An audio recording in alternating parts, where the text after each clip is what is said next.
Et cette fréquence des séances régulières était composée notamment d'oraisons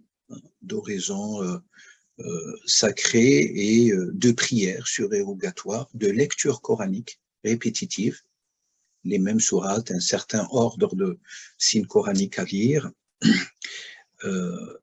et bien sûr des prières sur le prophète Mohammed alayhi salatu salam assez particulières. Pour ceux qui s'intéressent, vous pouvez par exemple apprendre ou jeter ou aller découvrir Salat al-Mashishia, qui est très importante et qui est utilisée dans toutes les voies spirituelles, pour ne pas dire les écoles spirituelles développées au sein de l'histoire de l'islam. Il y avait aussi des glorifications, bien sûr, et notamment un pivot central de cette pratique spirituelle, à savoir le dhikr des noms de Dieu, 99 ou pas, ou le dhikr tout simplement d'Allah, donc le dhikr du nom Allah, voire même le dhikr tout simplement de la ilaha illallah. C'est de manière extrêmement brève et de manière extrêmement générale que je vous ai donné quelques exemples de qu'est-ce qu'on pourrait qualifier d'acte spirituel. Donc, un acte spirituel est d'abord surérogatoire. En tout cas, selon un usage, si vous voulez, historique au sein de l'islam. Mais on va voir ensemble qu'en réalité, la spiritualité, elle dépasse les actes spirituels surérogatoires, tous les actes que vous faites en plus pour vous approcher de Dieu. Faire le bien, donner de l'aumône, plus que vous devez donner, faire plus de prières, faire plus de prières sur le prophète, faire plus de lectures coraniques, voire faire de la méditation, des séances de méditation, se réunir pour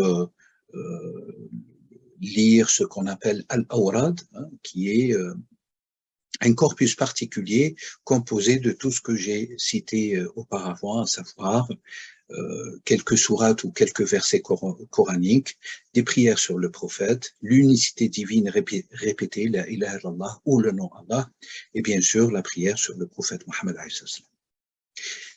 Et j'ai donné comme exemple Salat al-Mashishia, mais les prières sur le prophète, les formats des prières sur le prophète sont innombrables, et à chaque époque nous avons eu des prières sous les littératures sacrée renouvelée, et la littérature sacrée en ce qui concerne les prières sur le prophète est extrêmement abondante en islam. Pour revenir au vocable lui-même, qui correspondrait à la traduction de spiritualité par ruhaniyat, de manière plurielle, ou ar-ruhaniya de manière singulière, au singulier. En réalité, en arabe, c'est beaucoup plus manifeste, parce que le substantif ruhaniya est construit, bien sûr, sur un autre substantif, un masdar qui est ar-ruh. Et pour les bilingues, les arabophones, qui connaissent un petit peu l'arabe, ruh signifie l'esprit.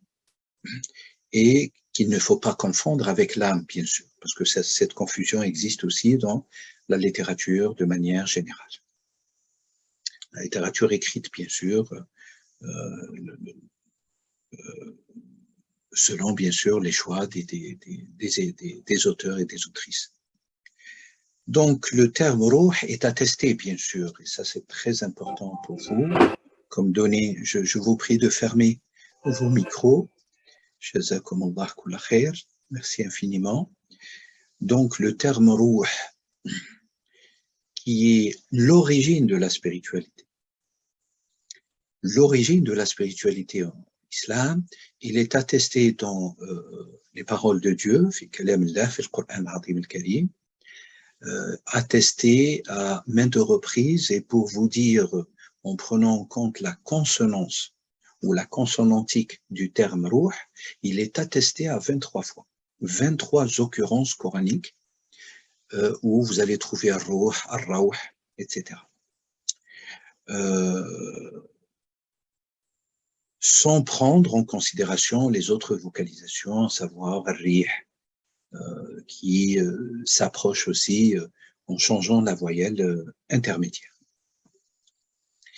Alors vous avez,